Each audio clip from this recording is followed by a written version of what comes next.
Sudah, Pak. Sudah ya? Oke, baik. Sudah, Pak. Ya.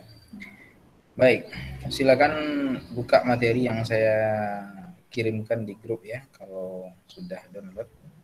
Oke. Ya. Oke, ini saya share screen sebentar ya.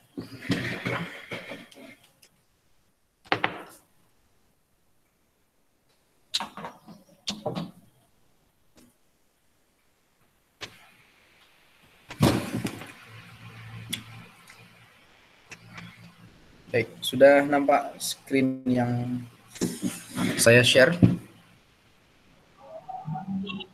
Belum, Pak. Belum. Belum, Pak. Belum, Pak. Belum, Pak. Oke, sebentar, lagi proses nampaknya.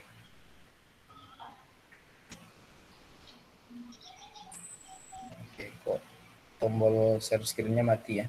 Oke, siapa yang aktif tombol share screen-nya? Atau kok tiba-tiba mati? Sudah muncul belum? Belum, Pak. Belum juga lagi. Ya, sebentar ya. Bapak, Assalamualaikum. Salam. Oh, enggak. Pak Cici, Pak Cici pakai akun ini, Pak. Oh iya, Ci, coba Ci share screen Ci. Aduh, enggak ada. Masih kok muncul. Bentar, Pak. Soalnya Cici nggak bisa masuk, Pak. Kenapa nggak bisa masuk Ci? Coba tanya Amin. Tanya Amin Bu ya. HP-nya lelet, Pak. Oh gitu. Iya, sebentar Ci, saya perbaiki dulu. Di sini juga presentasi apanya nggak bisa. Oke, sebentar ya. Siapa yang nggak bisa masuk?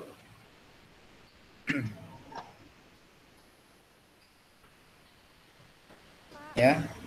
Dia tadi belum absen di e-learning, Pak. Ini mau coba absen lagi udah nggak bisa, Pak. Oh, kenapa nggak bisa? Biasanya bisa, tapi statusnya apa tuh? Statusnya terlambat. Kalau udah lewat jam 11.30 bisa, tapi statusnya terlambat. Coba hubungi Pak Barus, karena settingannya sama saya buat ya. Tapi saya Mana? nggak apa-apa, Pak. Lapor ke Pak Barus. Coba tanya Pak, saya absen. Tadi kan pas saya masuk kuliah online-nya nggak Oh terlambat. gitu, nah, coba tanya Pak Barus, tapi kok nggak bisa gitu ya? Nggak bisa tadi lah. Oh iya. Nanti, nah coba Nggak hubungi bisa, Pak Pak. Barus nanti. Karena settingannya sudah sama. Kalau kemarin bisa, berarti sekarang harusnya bisa juga. Bisa jadi di sistem UIR-nya. Kalau settingannya sama, saya buat semua ya. Oke, ini yang share screen si Nurul Hidayah ya. Coba tampilkan slide-nya Nurul. Saya malah tidak bisa. Oke, coba saya ulang ya. Oke, saya gantikan Nurul aja ya. Oke. Oh, tidak bisa saya. Biasanya bisa. Tidak bisa ya Nurul. Oke, baik. Coba Nurul. Atau siapa yang bisa share screen? Coba diulang lagi. Tools-nya di tempat saya mati. Yang presentasi.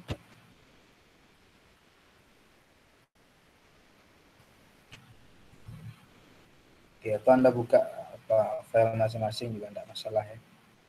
Oke, buka pertemuan keempat kan sudah saya bagikan. Sudah download semua? Sudah, Pak. Oke, baik. Ini harusnya bisa, kalau bisa ya.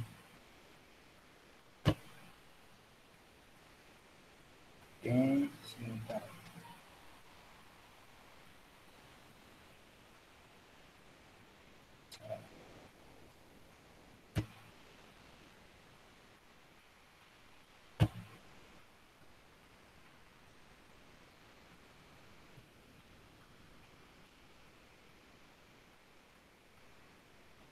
Bisa. Siapa yang bisa share screen tanpa ke laptop lah? Iya Pak. Dibuka. biar kawan-kawan yang lain nampak. Siapa yang pakai laptop? Ada?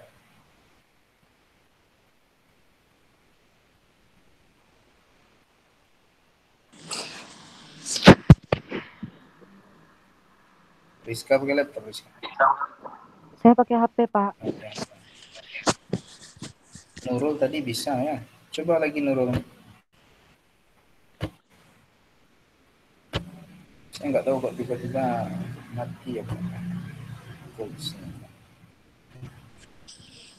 Bentar ya Pak. Oke. Bima nggak lagi tidur.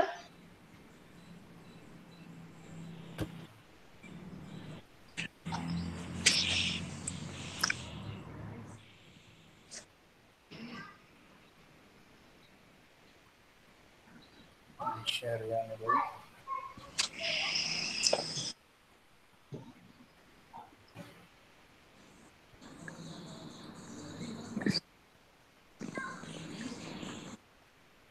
Nampak nggak Pak?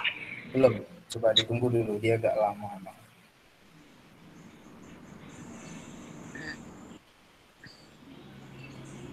Oke, sudah muncul Nurul. Tapi putih. Sudah Pak. Udah, tapi kok putih jadi? Di sana muncul. Nah, Muncul di sana. udah Pak. Putih Sudah juga muncul, Pak tapi layarnya. layarnya putih. Putih Pak. Putih juga ya. Belum, Pak. Tapi putih Nurul. Kalau tempat Nurul, Belum muncul. Di Tempat sini Nurul udah Pak, muncul udah nggak? nampak pandangan dunia Islam, udah Pak. Di HP belum udah Pak. ya di Belum, Pak. Belum muncul. Oke, Kasih belum ya. Pak. Muncul, Pak. Oke, sebentar.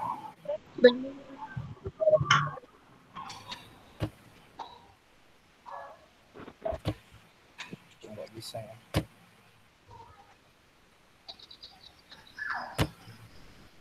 Oke, coba saya share semua. Tapi nggak juga bisa.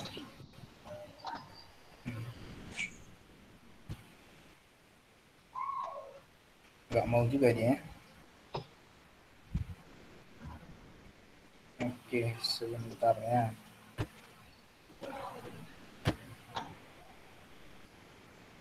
Nggak bisa juga.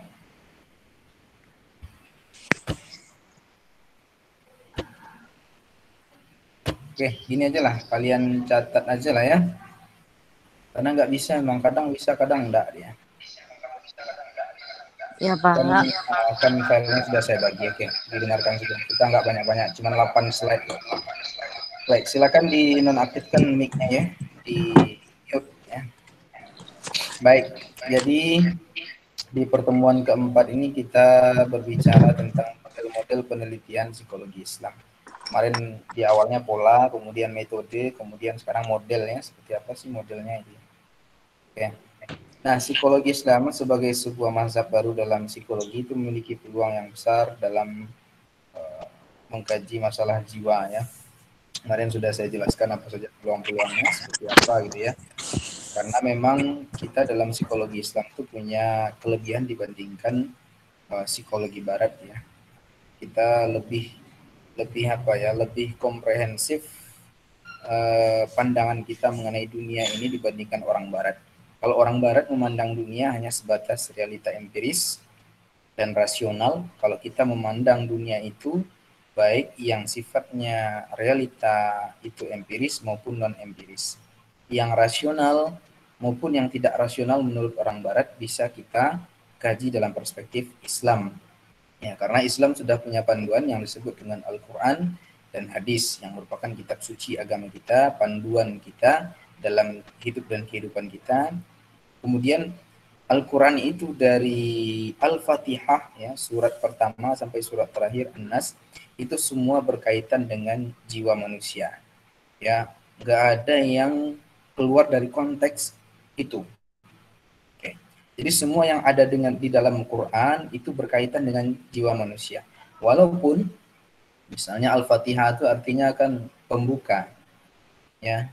Kemudian ada lagi surah setelah itu surah Al-Baqarah namanya sapi betina. Ya judulnya sapi betina tapi isinya tentang manusia. Maka semua yang ada dalam Quran itu berkaitan dengan jiwa manusia. Nggak ada yang nggak berkaitan. Satu ayat pun nggak ada yang keluar dari hubungan tadi. Ya, jadi hubungan Quran dengan jiwa kita sangatlah totalitas ya, 100% itu berhubungannya dari Al-Fatihah sampai An-Nas. Maka siapa yang membaca Quran, siapa yang mentadaburi Al-Quran, mempelajari Quran, kemudian mengamalkannya, bisa dipastikan dengan janji Allah, tubuhnya sehat, jiwanya sehat, pikirannya sehat. Ya. Jadi manusia paripurna. Siapa buktinya? Siapa contohnya? Nabi Muhammad SAW, para sahabat. Nabi Muhammad itu nggak pernah sakit kecuali hanya 2 kali. Itu sakit ketika diracun oleh orang Yahudi, wanita Yahudi, dan sakit sakaratul maut. Beda dengan kita, berubah cuaca sakit, flu, demam, pilek. Sekarang corona ya sakit ya. Nah ini yang terjadi. Nabi enggak, Nabi itu figur paripurna yang merupakan cerminan dari Quran berjalan. Ya. Kata ibunda kita Aisyah radhiyallahu anha ketika ditanya bagaimana Rasulullah itu wahai Aisyah gitu ya oleh sahabat lain, Aisyah mengatakan khuluquhul Quran, akhlak Nabi itu adalah Al-Quran. Jadi Nabi itu Al-Quran berjalan. Nah, atas dasar itu kemudian psikologi Islam memiliki jangkauan yang lebih dalam dan lebih luas mengenai jiwa manusia dibandingkan orang-orang Barat memandang jiwa manusia. Maka peluang-peluang ini harus kita ambil, harus kita manfaatkan. Dengan cara apa? Kaji, pelajari Al-Quran, hadis, kemudian kita konstruksikan Al-Quran dan hadis tersebut menjadi sebuah teori, sebuah kaidah psikologi ya, sebagai ilmu. Ya, karena kalau kita ambil dari Quran, ya harus ditafsirkan menurut para ulama seperti apa yang paham tafsir ya. Bagaimana tafsirnya mengenai ayat ini. Misalnya Allah katakan di dalam Al-Quran misalnya kan, Qul a'udzubillahi minasyaitonirrajim, bismillahirrahmanirrahim, Qul huwallahu ahad, Allahus samad, lam yalid wa lam yulad wa lam yakul lahu kufuwan ahad. Kata Allah, Qul huwallahu ahad. Katakanlah Allah itu ahad. Allah itu esa. Allahus samad. Allah itu berdiri sendiri. Lam yalid wa lam yulad. Allah itu tidak beranak dan tidak pula diperanakkan, dikembangbiakkan. Walam yakullahu kufuwan ahad. Dan tidak ada satupun yang setara, yang sekufu dengan Allah. Nah maka kalau kita mengkaji secara psikologis, kita ambil pendapat-pendapat ulama tentang tafsir mereka tentang ayat ini, kemudian kita ambil tema-tema yang berkaitan dengan psikologi dari ayat itu. Apa sih dampak dari tauhid ya? Implikasi dari tauhid mengesahkan Allah kepada jiwa kita itu apa? Kenapa Allah sampai katakan dengan tegas qul huwallahu ahad? Katakanlah Allah itu ahad. Ahad itu esa. Esa itu tidak terbagi, tidak berbilang. Allah satu. Apa implikasinya terhadap jiwa kita? Coba Anda bayangkan, kalau seandainya Tuhan itu banyak, kemudian kita ingin meminta, menunaikan hajat kita supaya hajat kita ditunaikan oleh Tuhan kita misalnya. Tuhannya banyak misalnya kan. Nah, bingung kita mau minta kepada siapa? Nah, kalau Tuhannya banyak nanti Tuhannya tidak setuju, ini jangan dikasih dulu, kata Tuhan yang lain, oh kasih aja lah. Akhirnya berantem Tuhannya. Ini kan sesuatu yang mustahil pada sifat Tuhan gitu ya. Maka sangat besar sekali bagaimana implikasi dari tauhid ini kepada jiwa kita. Jadi kalau tempat meminta kita cuma satu, maka bisa dipastikan hati kita hanya satu, ya, tunduk, ya, tertuju kepada satu saja, tidak kepada yang lain. Nah. Oke, masih bisa dengar suara saya ya? Masih Pak. Bisa Pak. Masih Pak. Masih Pak. Ya, saya kira. Oke, jadi gitu ya. Itu implikasi dari tauhid ya, surah Al-Ikhlas tadi kepada jiwa kita. Nah, ini kan contoh ya makna atau pelajaran yang bisa kita ambil dari sebuah ayat ya. Dari Qul huwallahu ahad tadi. Kemudian ayat-ayat berikutnya juga makna dan hikmahnya sangat luar biasa sekali. Jadi mulai dari surah Al-Fatihah sampai surah An-Nas itu ya harus kita pelajari, kita tadabburi, kemudian kita ambil garis merahnya, benang merahnya dengan psikologi untuk membangun psikologi Islam. Nah, ini salah satu contoh. Jadi ternyata sangat besar sekali implikasi dari sebuah satu ayat saja terhadap diri kita tentang tauhid tadi. Ya, kalau hati kita tertuju pada satu tujuan, meminta hanya kepada satu orang yang kita akui kekuasaannya, kebesarannya, kemaha kuasaannya untuk mengabulkan doa-doa kita, maka hati tadi akan tenang. Tapi ketika hati itu ditujukan kepada banyak orang, banyak tujuan, hati kita nggak tenang. Ini nanti dikabulkan atau enggak, dikabulkan atau enggak, ya. Oke. Baik, sebentar ya, saya ada pas.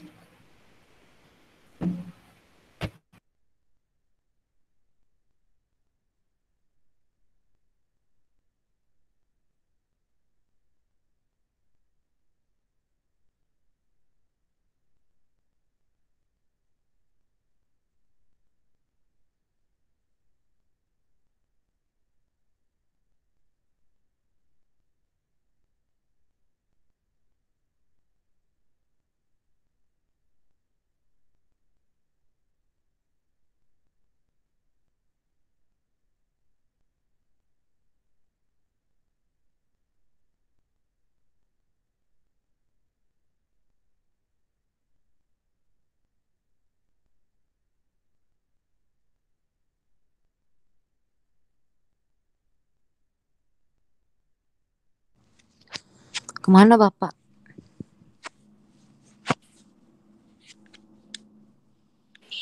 Bapak Baik, bentar. sebentar ya, sebentar. Semangkok.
Baik, maaf ya, saya ada tamu.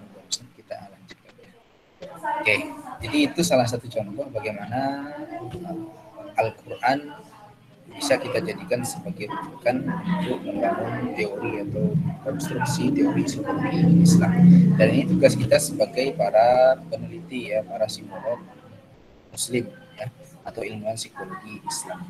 Maaf, suaranya kurang jelas, Pak. Kurang jelas? Oke, baik, satu cek sudah jelas belum? Jelas, Pak. Sudah, Pak. Sudah, Pak. Sudah, Pak. Ya, kita lanjutkan ya. Jadi, Sudah, Pak. Ya, ini menurut Pak Fuad Nasori ya, penelitian dalam psikologi Islam itu bertujuan untuk satu, untuk mengembangkan ilmu pengetahuan khususnya psikologi, itu yang pertama. Yang kedua, untuk memahami kondisi psikologis manusia hingga kelak dapat dimanfaatkan untuk memberdayakan hidup manusia. Nah, itu tujuan dari penelitian dalam psikologi Islam. Jadi memang itu saja manfaatnya, mengembangkan psikologi dan memberikan manfaat kepada umat Islam atau kepada manusia. Lalu alasannya mengapa psikologi Islam itu penting? Nah, ini selain alasan yang saya sampaikan tadi, dalam tradisi keilmuan, ya tentunya keilmuan modern yang sekarang lagi menguasai dunia akademik ya, di belahan dunia manapun sekarang, ya persepsinya, pandangannya, ya worldview-nya adalah worldview dari dunia modern barat itu. Nah, penelitian menjadi sebuah keharusan untuk menguji kebenaran suatu teori. Jadi mau tak mau kalau kita mau mengkonstruksi psikologi Islam harus dengan penelitian. Ya, modelnya penelitiannya apa saja terserah, kualitatif, kuantitatif, mixed method, mau library dan sebagainya terserah. Yang penting kita meneliti karena memang itu keharusan. Kalau nggak begitu, nggak diakui teori kita. Ya, tidak ada konvensionalnya namanya. Ya, tidak diakui secara konvensi. Konvensi itu diakui oleh banyak orang, ya, oleh banyak ahli. Ya. Nah, contoh kalian kalau skripsi itu kenapa kok ada 2 penguji, nggak 1 penguji saja? Nah, supaya konvensi ya, supaya konvensional ya, supaya bisa diakui oleh banyak orang. Maka psikologi Islam sebagai upaya mendapatkan pengakuan teori-teori yang ada dalam psikologi Islam harus diuji, yaitu dengan riset ilmiah dan penelitian. Jadi mau tak mau harus meneliti. Nah, sumber teori itu ada dalam Quran dan hadis. Ya, ini Al-Quran hadis sebagai sumber teori. Dengan tanpa mengecilkan kemuliaan Al-Quran sebagai kalamullah yang hak, maka bisa dikatakan bahwa Al-Quran mengandung banyak kaidah atau teori ilmiah.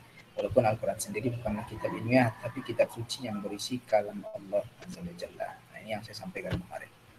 Jadi Quran dan hadis mutlak sebagai sumber psikologi Islam. Kemudian bagaimana prospek penelitian psikologi Islam ke depannya? Yang masih aktif tolong matikan. Terima kasih. Lalu bagaimana prospek penelitian psikologi Islam ke depannya? Yang pertama, saat ini psikologi Islam tumbuh dan berkembang cukup pesat ya. Geliat ilmuwan muslim, psikolog muslim di berbagai negara sangat signifikan dengan berbagai karya dan agenda yang dicanangkan. Contoh di Indonesia. Di Indonesia itu sangat luar biasa sekali ya. Ada API namanya, Asosiasi Psikologi Islam Indonesia. Ya, dulu yang pertama ketuanya Pak Fuad Masuri ya. Penulis buku Dilema Psikologi agenda psikologi Islam itu ya. Nah, sekarang begitu juga ya, Pak Bagus Siriono sekarang ketua Asosiasi Psikologi Islam Dunia ya. Nah, ini dari Indonesia dan memang Indonesia kan negara Islam terbesar, jadi memang animo masyarakat untuk hal-hal semacam ini sangat tinggi sekali ya dari kalangan akademisi maupun ilmuwannya. Nah, kemudian apalagi yang menjadikan prospek psikologi Islam ini bagus. Akhir-akhir ini manusia semakin sadar dengan urgensi spiritualnya. Penting spiritualitas itu. Nggak bisa ditinggalkan. Nah, orang kalau nggak ada spiritual, nggak yakin dengan Tuhan, ateis, ya, ujung-ujungnya dia kalau mentok dengan masalahnya bunuh diri. Mati bunuh diri. Dan sudah terbukti tokoh-tokoh psikologi itu banyak yang bunuh diri. Karena mereka menganut pengetahuan yang ateis. Ya, yang bebas nilai, bebas Tuhan, bebas agama, ya. Sekuler. Ya. Nah, kemudian yang ketiga, aplikasi-aplikasi berupa ritual di dalam Islam itu terbukti mampu mengatasi masalah psikologis manusia. Tinggal bagaimana aplikasi tersebut disistematisasi menjadi sebuah ilmu pengetahuan. Jadi memang ibadah-ibadah yang ada dalam agama kita, ajaran-ajaran yang ada dalam Islam itu mampu menyehatkan jiwa, mampu menjadi terapi ya, bagi jiwa. Contoh misalnya sholat. Ya. Sholat ini Anda sadari atau tidak Anda sadari ketika Anda sholat itu, kita tidak mengkaji tingkat kekhusyukannya ya, apakah sangat khusyuk, ya, khusyuk sedang atau sangat tidak khusyuk ya. Dia tidak mengkaji itu. Tapi coba Anda kalau melakukan sholat rutin Anda lakukan, tidak Anda tinggalkan, maka sedikit banyaknya Anda akan ragu-ragu jika diajak kawan untuk masuk ke tempat perjudian misalnya, meneguk minum-minuman keras, masuk ke tempat-tempat prostitusi. Maka Anda akan ragu. Kenapa? Karena Anda sholat. Inna sholata tanha 'anil fahsya'i wal munkar. Sesungguhnya sholat itu mencegah perbuatan keji dan munkar, fahsya dan munkar. Ini Anda sadari atau tidak? Kita nggak mengkaji sholatnya khusyuk atau enggak loh ya. Tapi dia rutin saja menjalankan sholat, dia 5 waktu, ya dia jalankan terus, maka dia akan mikir-mikir untuk bermaksiat. Mikir-mikir dia. Beda dengan orang yang tak sholat. Orang yang tak sholat ya los saja dia. Diajak teman ini mau, gini mau, itu mau, ya semuanya mau ya. Jadi pribadi yang murahan. Tapi kalau sholat dia akan mikir-mikir. Saya sholatnya, saya baru keluar dari masjid, masa keluar masjid langsung masuk karaoke misalnya. Masa keluar masjid langsung masuk tempat prostitusi misalnya. Kan nggak lucu ya. Oke, nah ini contohnya bahwa ternyata ibadah-ibadah dalam Islam itu bisa bermanfaat untuk kesehatan jiwa kita. Ya. Lain lagi dengan puasa, ya, zakat, sedekah dan sebagainya. Coba Anda kalau habis sedekah itu pasti ada perasaan senang. Ya, ada perasaan bahagia kemudian. Ya, senang, bahagia, ya, merasa gimana gitu, beda dari yang lain karena kita habis berbuat baik. Oke. Nah, ini contoh saja ya. Kemudian yang keempat, metode dalam psikologi Islam tidak kaku. Bisa lebih variatif, lebih komprehensif dibandingkan metode psikologi modern. sehingga mampu melihat manusia dari berbagai aspek psikologisnya. Ini kelebihannya. Maka dalam psikologi Islam, semua semua metode itu bisa digunakan, bisa masuk, ya. Tidak seperti Barat. Maka kajian kita harusnya lebih dalam, lebih luas dibandingkan psikologi Barat. Yang tidak bisa dijangkau Barat, kita bisa menjangkaunya dengan nalar-nalar yang sifatnya rasional berdasarkan akidah kita. Oke, itu ya. Ini prospek ke depannya. Kemudian, nah ini model tadi, kita bicara model penelitian psikologi Islam. Ini model yang pertama, yaitu model penelitian dengan teori psikologi Barat dan metode ilmiah. Ya. Jadi kita pakai teori Barat, pakai metode ilmiah. Ini model pertama. Ya. Cuman model ini ada syaratnya, baru bisa masuk dalam kategori penelitian psikologi Islam dia. Apa syaratnya? Lihat di sini. Model penelitian ini adalah dengan menggunakan teori psikologi Barat dan metode ilmiah. Namun sebelumnya teori-teori tersebut sudah harus mengalami proses islamisasi. Jadi misalnya teori religiositas, kan itu orang Barat yang buat, ya. Teorinya Clark, ya.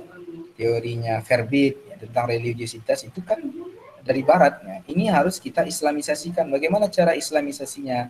Yang pertama, tidak similarisasi, tidak menyamakan begitu saja. Ya, nggak boleh disamakan begitu saja. Kemudian paralelisasi, ya. Menganggap sejalan disebabkan kontennya sama, enggak seperti itu. Ya, harus dikaji ulang. Kemudian komplementasi. Nah, harusnya begini, saling mengisi antara agama dan sains. Jadi diberi nuansa Islami di dalam teorinya itu. Ya. Kemudian komparasi dengan membandingkan, seperti yang kita bandingkan antara konsep Freud dan konsep Al-Ghazali kemarin. Kemudian induktifikasi, itu mengabstraksikan teori Barat karena pemikiran metafisik. Karena kalau Barat dia dominan fisik, bukan metafisik, tapi fisik, material. Kemudian verifikasi, menggunakan hasil penelitian agama untuk membenarkan ajaran agama. Nah ini syarat-syaratnya supaya model yang pertama bisa dipakai. Jadi enggak bisa dipakai begitu saja, ya harus ada syarat dan proses yang dilalui. Kemudian, nah ini syarat utama model pertama. Ya, apa syaratnya? Nah, selain yang pokok-pokok tadi ya, ini dijelaskan di sini. Teori-teori Barat harus melalui islamisasi. Tanpa islamisasi maka tidak bisa dikatakan sebagai penelitian psikologi Islam. Contoh misalnya teori perkembangan religiositas Bloch dan Staub, ya. Kemudian teori psikologi sosial prasangka. Prasangka itu kan sama dengan zon, ya, dalam Islam, su'uzon atau husnuzon. Ya ayyuhalladzina amanu jitanibu katsiran minaz-zon. Hai orang-orang yang beriman, ijtanibu, ya jauhilah banyak dari prasangka. Ini kan zon, ini kan dalam Islam ada konsep. Kemudian perilaku moral, akhlak, sikap, atribusi dan lain-lain. Nah, lihat bukunya Pak Agus Abdurrahman, psikologi ini itu modelnya seperti ini, integrasi antara pengetahuan dan empirik, ya. Kemudian teori motivasi belajar, ya. Nah, ini lihat buku Usman Najati, ini sudah diislamisasikan, ya. Kemudian model kedua, ya, model kedua penelitian dengan metode ilmiah dan teorinya Islam. Jadi kita pakai metode ilmiah, misalnya apa? Eksperimen, ya, teori eksperimen, kualitatif, kuantitatif, observasi, wawancara kita pakai. Tapi teorinya teori Islam. Ya, ini model yang kedua, ya. Nah, ini lebih berkembang dari model yang pertama, ya. Para peneliti mulai melihat aspek perkembangan Islam memiliki hubungan dengan aspek psikologis manusia. Misalnya hubungan zikir dengan kecerdasan emosional, zikir dengan agresivitas dan seterusnya. Ini yang judul-judul yang kalian ajukan kemarin. Kemudian penelitian yang sudah pernah dilakukan model ini, misalnya ini penelitian Pak Arif Wibisono Adi, ya. Hubungan antara keteraturan menjalankan ibadah sholat dengan kecerdasan pada mahasiswa kelas 3 SMA. Ini contoh ya model yang kedua. Model yang ketiga penelitian dengan metode ilmiah dan teori psikologi Islam. Ya. Kalau yang tadi dengan metode ilmiah, teorinya psikologi Islam dan Barat, jadi digabung. Kalau yang ketiga ini, metodenya ilmiah, teorinya psikologi Islami, nggak pakai psikologi Barat lagi, ya. Nah, ini agak mendekati otoritas psikologi Islam. Teori yang digunakan sudah sesuai dengan pandangan dunia Islam. Artinya teori yang dibangun murni berdasarkan Quran hadis. Maka teori di sini menjadi hipotesis, kemudian diuji dengan metode ilmiah sehingga teori-teori psikologi Islam mencapai syarat sebagai pengetahuan ilmiah. Tantangannya adalah ilmuwan muslim harus menyusun konstruk teori definitif dan ciri-ciri tertentu sehingga lebih sistematis menjelaskan keadaan sebenarnya. Nah, ini contoh-contoh teori murni dari Islam tentang fitrah. Misalnya apa? Kalian neliti tentang implikasi fitrah terhadap kecerdasan akademik pada mahasiswa, misalnya, atau kecerdasan spiritual pada mahasiswa. Ini kan kita pakai metode barat, tapi teorinya tentang fitrah. Kita pakai teori apa misalnya? Kita pakai metode apa? Metode kualitatif, observasi wawancara, tapi kita pakai fitrah, atau kita pakai metode kuantitatif ya dengan deskriptif. Nah, kita pakai teorinya teori fitrah, sabar, syukur, tawakal, sakinah, hodab, insan ya. Nah, ini model yang ketiga sudah mendekati. Dan model yang keempat ya, ini yang paling murni. Ya, penelitian dengan metode dan teori psikologi Islam. Jadi metodenya kita pakai metode psikologi Islam, teorinya kita pakai teori psikologi Islam. Apa contohnya, Pak? Kita pakai metode intuisi. Untuk apa? Untuk meneliti tentang kesabaran seorang kiai misalnya kan, atau metode keyakinan ya, atau metode otoritas misalnya. Ini kita pakai metode-metode ini, kemudian yang kita teliti juga konsep-konsep atau variabel-variabel Islam, psikologi Islam. Nah, ini 4 model penelitian dalam psikologi Islam. Nah, kalian tinggal pilih yang mana, silakan terserah. Makanya kemarin untuk model yang pertama, rata-rata model yang pertama yang kalian ajukan di judul kalian ya. Maka saya tanya kemarin, itu teorinya sudah diislamisasikan belum? Kalian pakai teori, misalnya teori religiositas, tapi teorinya masih pakai teori Block dan Star atau Verbit misalnya. Ya belum bisa, pakai teori yang sudah diislamisasikan. Misalnya religiositas menurut Zakiyah Derajat, itu bisa. Tapi kalau pakai Block dan Star itu nggak bisa. Oke, gitu ya. Nah, sampai di sini ada pertanyaan, silakan. Bagi yang mau bertanya, kita diskusi.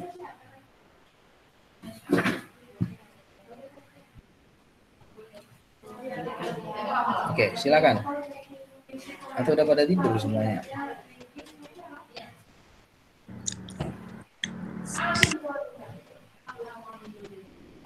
Ada yang ditanyakan? Nggak tidur siang kan? Baik. Enggak, Pak. Enggak, Pak. Oke. Ya, silakan tanya. Kita diskusikan. Ya, dari proposal kalian, nah kalian masuk yang mana? Enggak, Pak. Enggak, Pak. Oke. Kalau sambil tiduran mendengarkan enggak apa-apa, tapi kalau sampai ketiduran, innalillah ya. Oke, ada pertanyaan enggak? Mengenai penjelasan saya tadi. Indi, silakan bertanya nih. Coba ini. Teori. Atau Cici dah paham, Ci?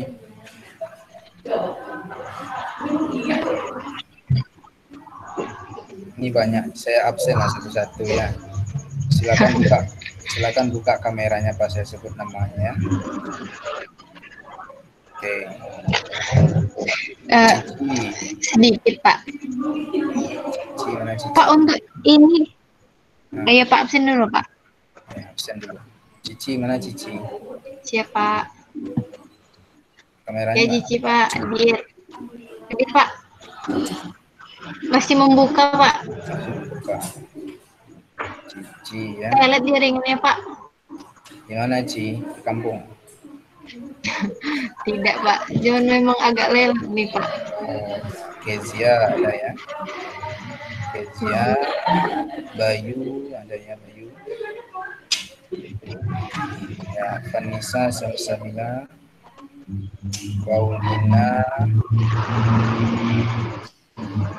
Ini yang nampak dari tadi cuma Kezia, Bayu, Vanessa, Paulina ya. Ini nampak dari Cici, baru nampak Paulina, ada nampak Putriani Huta Barat. Nah, mana nih Putri? Ada, Pak. Ya, oke, Putri ya. Rifka Aufa. Rifka Aufa, mana Rifka Aufa? Hadir, Pak, hadir. Oke, Dinda Andini Batubara. Mana Dinda? Ada Dinda? Oke. Syifa Anissa Salsabila. Hadir, Pak. Mana? Oke. Rizkatul Laila. Mana Rizkatul? Pinter, Pak Lele. Oke. Nurul Hidayah ada ya. Oke, terus Putri Zahra. Putri Zahra mana? Hadir, Pak. Nampak orangnya.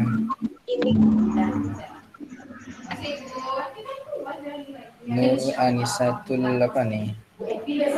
Hasanah, Pak. Hasanah ya. Semoga menjadi wanita hasanah ya. Solehah hasanah. Agnes Yuditya. Hadir, Pak. Yoni Agustin. Ada ya. Hadir, Pak. Ya, Yuyun. Mana Yuyun? Nampak Yuyun. Yuyun Nurul. Hadir, Pak. Oke. Tak bisa buka kameranya Yun. Lagi ada, Pak. Nenek. Ya. Siti Rafika Bulan dari bulan apa? Mana Siti Rafika?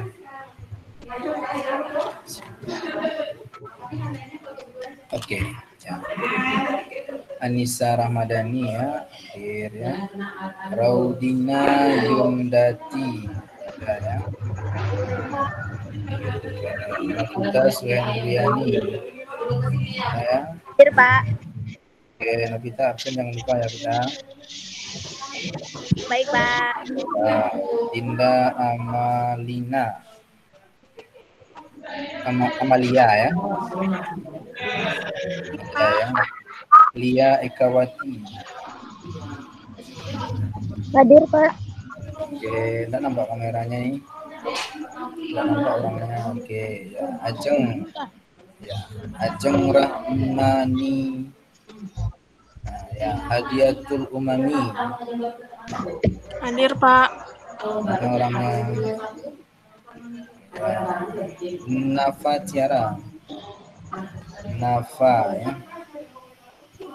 Hadir, Pak. Sausan.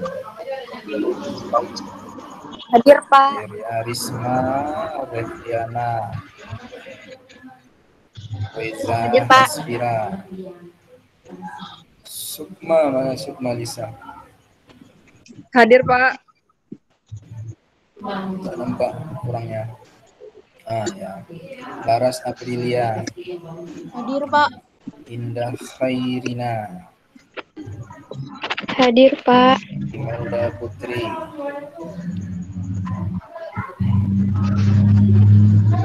Imelda Putri ada ya. Mutia Rahmi. Ini lagi di mana nih?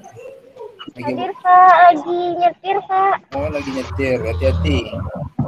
Nanti mobilnya terbang. Tasya Milenia mana? Mana Tasya? Tasya Milenia. Tidak ada ya. Oke, Raju ada ya. Oke, baik. Ada yang belum saya panggil namanya?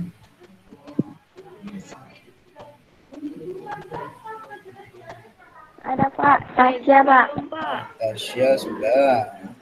Siapa yang belum Tasya? Jaringan tadi, Pak. Reza Aspira, Pak. Reza sudah tadi. Sudah dipanggil tadi.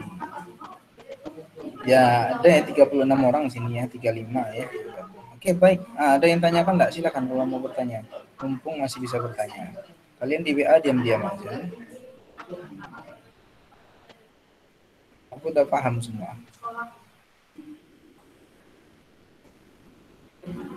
Nah, Vita, apa Vita? Ada apa Vita?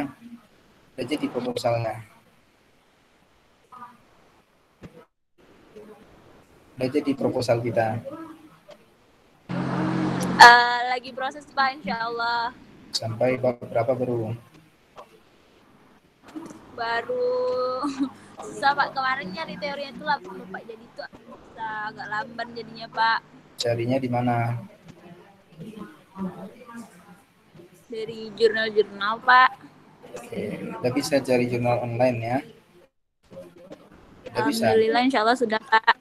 Oke, kalau belum bisa, nanti siapa yang sudah punya akun Google Scholar di sini? Ada yang udah punya? Belum? Nah, nanti saya kirimkan. Belum, Pak. Cari jurnal. Siapa yang belum bisa cari jurnal dan buku online? Ada yang belum bisa? Jujur aja, nggak usah malu. Ya. Cari buku online ada Pak. Nah, itu nanti saya kirimkan tutorialnya. Mudah jadinya. Kalau sekarang kan kalau ke perpus nggak memungkinkan, semua secara online kan. Oke. Baik, ada lagi yang mau ditanyakan?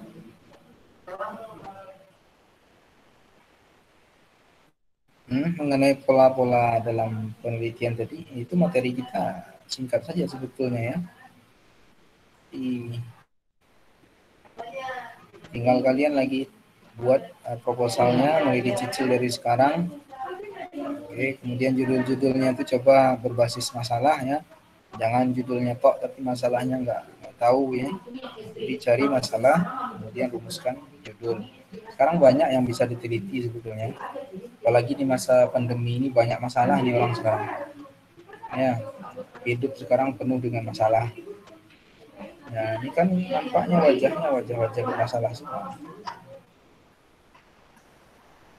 Masalah pertamanya adalah belum nemu judul proposal seminar psikologi Islamnya. Itu masalah. Tugasnya terlalu banyak. Udah nemu. Cici sudah nemu Pak. Ya Pak, cuman lupa list Pak, lupa list. Apa ya, di list ya. Kemudian kalau sudah nemu judulnya muncul masalah baru. Bagaimana membuat latar belakang masalah? Masalah lagi. Oh iya Pak. Oke, jadi besok saya akan jelaskan lagi mengenai latar belakang masalah penelitian dalam psikologi Islam ya. Besok kita diskusikan itu. Jadi untuk sekarang materi kita ya mengenai apa model-model ini ya. Oke. Pak, tapi kita review dulu Pak. Ya, kita review. Silakan siapa yang sudah apa? Ada yang sudah atau judulnya masih bingung siapa? Yang masih bingung judulnya? Silakan. Bukan judulnya bingung ya, bingung dan hubungannya dengan motivasi belajar, bukan gitu ya. Yang masih bingung tentang judulnya. Ya.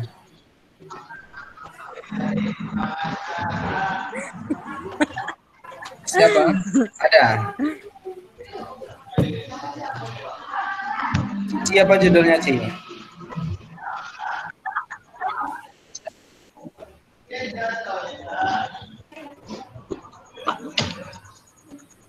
Cici apa judulnya? Cici lagi jualan. Oh bentar Pak, saya cari, nggak ingat soalnya Pak. Apa ya yang kemarin? Nah, atau yang lain dulu, silakan menunggu Cici. Benar Pak, Cici lupa Pak. Iya Pak, sambil jualan. Iya Pak, Cici jual. Tunggu Pak ya.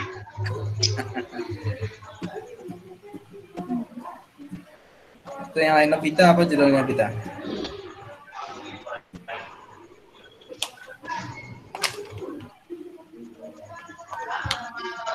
Jangan kayak gitu. Oh. Pak, ini judul Cici Pak.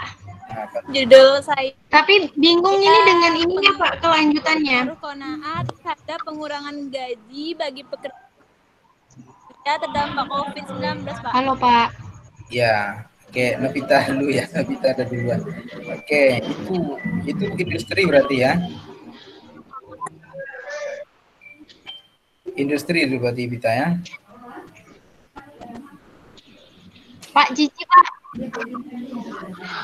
Oke, Cici apa Ci? Cici tuh kayak gini Pak. Hubungan tawakal dengan penerimaan diri pada lansia. Oh, lansianya yang seperti apa? Atau yang lain? Iya kan Pak, itu berarti harus pakai tempat ya Pak, yang lebih Bisa di panti jompo gitu ya, Pak? Pertama tempat, yang kedua lansia. Supaya lebih menarik dia kan, karena kalau lansia saja itu sudah banyak kan. Iya. Supaya lebih menarik, coba cari subjeknya. Misalnya kalau lansia yang seperti apa gitu kan. Oh iya, berarti lansianya ini yang seperti apa yang penerimaan diri yang dia capai gitu ya, Pak? Ya, Iya, Pak. coba dia Pak, atau pakai kualitatif aja misalnya bisa juga, nggak perlu ada pengaruh ya. Misalnya apa? Misalnya penerimaan diri pada lansia yang apa misalnya, yang coba carilah yang inilah, yang unik gitu. Oh iya, Pak. Lansia itu kan ada yang lansia tapi dia masih 2 pasang, masih hidup ya. Ada yang lansia single ya. Lansia Iya, Pak. dia sendiri atau yang lain, pokoknya yang unik dibandingkan yang lain. Berarti dia lebih ke kualitatif ya, Pak? Nah, pakai kualitatif. Ya. Oke. Atau dikaitkan dengan masa COVID sekarang yang lain misalnya. Kayak Vita tadi dengan masa COVID dikaitkan kan kuantitatif gitu. Ya. Oke, yang lain. Siapa lagi yang lainnya? Ada Cinderella. Mas Cinderella. Iya, Pak. Apa judulnya Cinderella? Pak, Judul. Pak, judul saya ada puisi nggak, Pak? Bentar, gimana suara Novita nggak kedengaran, putus-putus.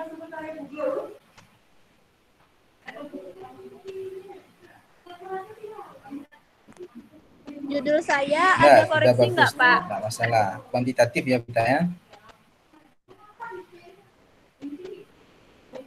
Oke, ya. Cinderella, apa judulnya Cinderella?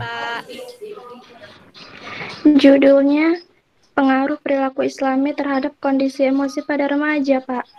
Remajanya yang di mana? Di perkotaan, di pedesaan atau apa? Di pedesaan, Pak. Oke, ya bisa ya. Iya, Tidak Pak. masalah. Bayu apa Gimana, Bayu? Pak? Oke, sudah bagus. Ya, tidak masalah, lanjutkan. Iya, Pak. Bayu apa Bayu? Kenapa, Pak? Apa judulnya Yu? Judulnya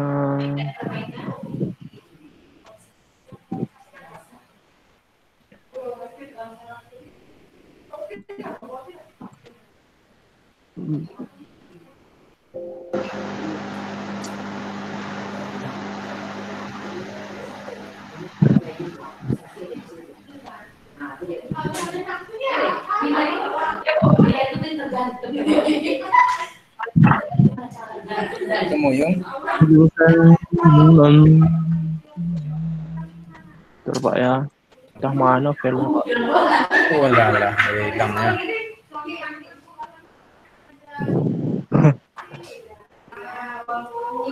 Simpan filenya. Tentang akhlak kalau tak salah, Pak. Peningkatan pendidikan akhlak pendidikan akhlak remaja di dalam keluarga muslim di era modern, Pak. Ya, Pak. Variabel psikologisnya apa tuh, Yun? Tahu, Pak? Variabel psikologisnya apa tuh?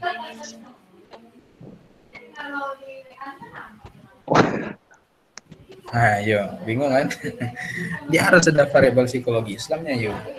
Iya, ya, Pak ya. Akhlak tuh bisa, cuman konteksnya itu Bayu di pendidikan itu, yo. Iya, ya, Pak ya. Kalau orang PAI bisa, enggak masalah. Coba kalau kemarin siapa kakak kelasnya si Hikmah itu neliti tentang akhlak juga, tapi dia buat properti psikologisnya, dia buat alat ukurnya, alat ukur akhlakul karimah. Tapi dari sudut pandang psikologis itu bisa. Nggak apa-apa Ibu, nanti pakai punyanya Hikmah itu, alatnya itu, alat ukurnya itu pakai, tapi cari variabel psikologis yang lain. Karena Bayu kan kuanti ya. Misalnya apa? Hubungan antara prokrastinasi dengan akhlak mulia pada mahasiswa misalnya. Bisa, nggak masalah. Berarti nanti ada variabel Islam, ada variabel baratnya, prokrastinasinya itu. Alat ukurnya sudah dibuat sama Hikmah kemarin. Dia sudah lulus kalau saya nggak salah. Sudah lulus ya, Nabita tahu Hikmah ya? Iya Pak, saya udah tahu itu Pak. Ah, Makanya itu saya bikin judul itu Pak, biar gampang udah ada ya. skalanya Pak. Variabel psikologisnya di ini ya. Coba cari. Tapi saya mau nanya nih Pak, di sini kan ada fenomena nih Pak ya. Ya. Ada kayak satu keluarga gitu Pak. Terus keluarga ini kayak saya belum tahu lebih dalam lah Pak. Tapi anak dia ini laki-laki udah 2 kali itu Pak. Aduh, enak pula ngomongnya. Udah 2 kali gorok anak kucing Pak. Anak kucing. Udah 2 kali Pak. Iya Pak, makanya itu saya kira-kira gimana tuh Pak? Judul apa yang bisa masuk Pak? Yang mau diteliti apanya? Keluarganya, anaknya, atau kalau keluarganya orang tuanya pengasuh misalnya. Kemudian kasusnya itu hanya baru anak kucing aja atau ada yang lain enggak misalnya dari anak itu. Kalau hanya itu saja belum menarik dia. Coba kumpulkan dulu kasusnya apa saja kan. Oh gitu Pak ya. Kumpulkan selain gorok anak kucing apa yang muncul kira-kira dari anak, sehingga nanti dari perilakunya yang muncul itu kan kita tentukan nanti variabelnya apa, agresivitas kah misalnya, atau sadisme misalnya kan bisa, bukan sadisme ya, sadisme itu nanti konteksnya dengan seksualitas ya, bukan sadisme, apa namanya itu ya, agresivitas ya, tapi agresivitas yang sifatnya yang tingkatnya sudah tinggi gitu, terhadap hewan. Oke, coba dikumpulkan dulu masalahnya apa saja. Itu Yuyan. Ya, Pak. Terus di sini juga lagi banyak kawin muda gitu, Pak. Nikah muda, Pak. Bisa diteliti. Misalnya apa? Hubungan kaitan dengan COVID nih. Karena di masa COVID ini banyak orang cerai, banyak juga yang kawin. Yang cerai karena bosan dengan istrinya, kok tiap hari lihat istri itu dia terus gitu ya. Kalau sebelum nikah kan harusnya dia kan gitu ya nyanyinya. Kalau setelah nikah dia itu hilang, nggak nyaman lagi dia kan. Emang ada tuh di Pekanbaru kemarin saya dengar informasi data di Pekanbaru ya, dari data dari LP4-nya kalau saya tidak salah di An-Nur itu, bahwa di Pekanbaru sekarang lonjakan perceraian selama COVID ini termasuk besar. Di banyak orang yang cerai di masa COVID-19 ini. Salah satu alasannya karena katanya bosan kok di rumah terus, yang jelek itu aja. Sekarang ada kasus nikah terus. Nah, coba dicari variabelnya Pak Yu. Ini menarik nih. Kalau mau diteliti kan. Menarik tuh, cari datanya ke An-Nur. Ada di pernikahan itu. Terus lagi kan Pak, di sini dia kan cerai nih Pak, selingkuh Pak, tapi satu jalan Pak. Terus nikah gitu. Lucu kali Pak di sini Pak. Gimana tuh, daerah mana? Di Bagat nih Pak. Oh iya, ayo tinggal dikumpulkan aja kasus tuh, nanti rumuskan, cari variabelnya, rumuskan judulnya kan. Malah menarik tuh kalau seperti itu. Ya. Gitu Pak ya. Oke. Ya Pak. Ya, yang lain, siapa lagi yang lain? Waktu kita masih ada, kalau mau diskusi lagi saya persilahkan. Mumpung kita berjumpa secara daring, silakan tanyakan. Nanti kalau tanya sama teman belum tentu nanti puas ya dapat jawabannya. Silakan. Agnes, nah ini Agnes kayaknya lagi diskusi tentang judul nih Pak. Apa judulnya Nes? Ada Pak.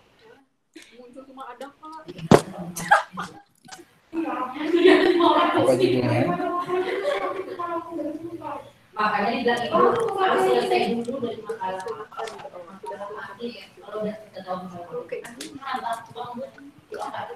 Apa judulnya Agnes? Sudah dapat belum? Udah Pak. Ya, apa judulnya? Judulnya pengaruh belajar online, pengaruh kesabaran. Pak, lupa lagi judulnya Pak. Mana nih judul aku nih? Pengaruh belajar online terhadap kesabaran mahasiswa dalam menghadapi pandemi Pak. terhadap kesabaran ya. Apa masalahnya tuh? Kesabaran, Pak. Ya, variabelnya kesabaran. Permasalahannya apa? Belajar online pada masa pandemi. Ya, kan ada dua ya variabelnya, ada pembelajaran daring atau online, kemudian ada kesabaran. Nah, itu yang mempengaruhi belajar online-nya atau kesabarannya? Kesabaran, Pak. Nah, berarti kebalik judulnya. Kalau tadi itu yang mempengaruhi belajar online-nya terhadap kesabaran. Harusnya kan pengaruh kesabaran terhadap apa tuh? Terhadap Tadi apa, pengaruh atau hubungan? pengaruh belajar online terhadap kesabaran mahasiswa dalam menghadapi pandemi. Jadi belajar online mempengaruhi kesabaran gitu ya? Kesabaran mahasiswa. Apa enggak kebalik? Kebalik ya, Pak? Atau hubungan antara kesabaran mahasiswa nah, dalam pandemi ya, Pak? coba nanti diinikan lagi masalahnya apa sih sebetulnya kan. Nanti setelah jelas permasalahannya baru bisa dirumuskan judulnya.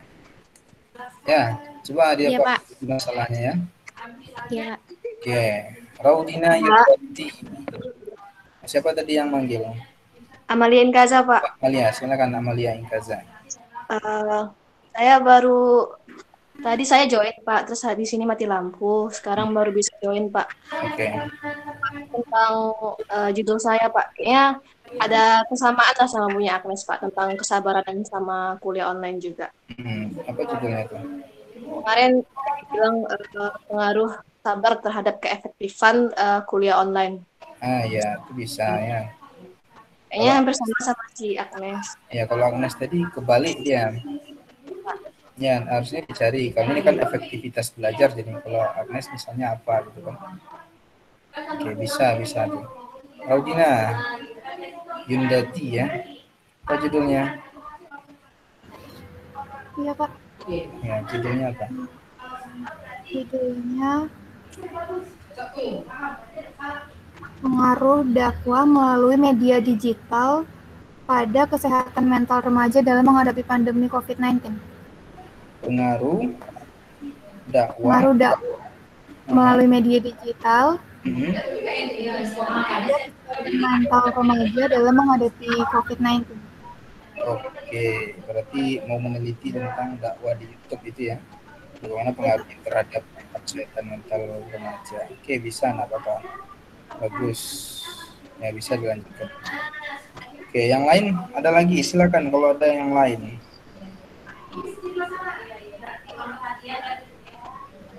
Pak. Silakan.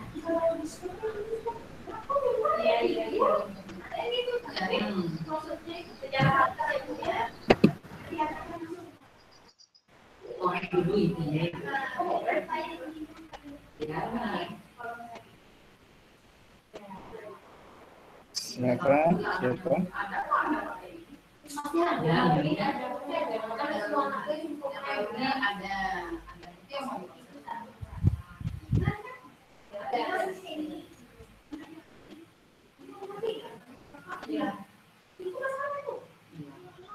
Oke, maaf, saya mau tanya sebentar. Ada mahasiswa kita di psikologi yang kecelakaan ya?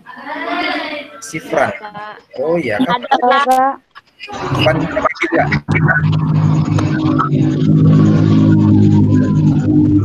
Ya, Fran Habibillah Hardi namanya ya? Iya, Pak. Iya, Pak. Kapan kejadiannya? Pagi tadi apa subuh tadi? Pagi tadi kayak apa? Oh iya. Orang mana dia? Dari Siak dia, Pak. Oh iya, dari Siak. Karena ada kawan saya dari Siak, dia guru man 1 Siak. WA saya tanya ini mahasiswa apa, Kak?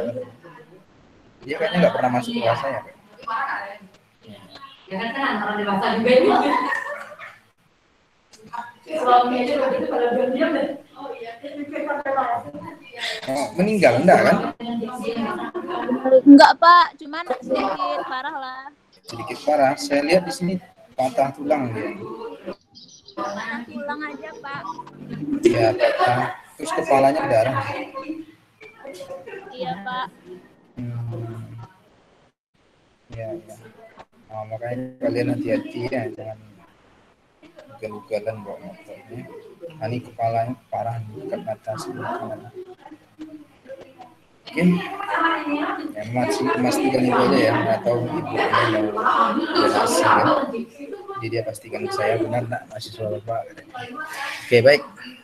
Mudah-mudahan cepat sehatnya teman kita tadi. Ada lagi pertanyaan kawan-kawan? Kalau enggak ya kita cukupkan sampai ini ya. Nanti Cukup, Pak. cukup ya, cepat kali cukupnya Novita ya. Nanti kita lanjutkan. Cukup, Pak. Di WA ya. Dan tolong coba kalian Insya Allah segerakan, ya, coba kalian segerakan proposalnya ya. Kalau bisa sebelum UTS Oke, Pak. selesai bab 1 sampai bab 3-nya. Karena habis UTS langsung dipresentasikan. Oke, gitu ya. Oke, baik. Sampai di sini perkuliahan kita. Nanti rekaman dari video. Siap, baik, Pak. Ya, rekaman video ini kalau mau diulang-ulang nanti akan saya share. Silakan di apa ya, di kantor. Baik, terima kasih atas perhatian kalian semua karena Siapa? di kuliah saya. Kita cukupkan sampai di sini pertemuan kita. Kita tutup dengan kafaratul majelis. Subhanakallahumma bihamdika asyhadu an la ilaha illa anta astaghfiruka wa atubu ilaik. Assalamualaikum warahmatullahi wabarakatuh. Waalaikumsalam warahmatullahi wabarakatuh. Boleh, Liv, silakan Liv ya. Oh ya, si Habib itu di rumah sakit mana dia sekarang? Ada yang tanya? Waalaikumsalam warahmatullahi wabarakatuh. Waalaikumsalam warahmatullahi wabarakatuh. Ya.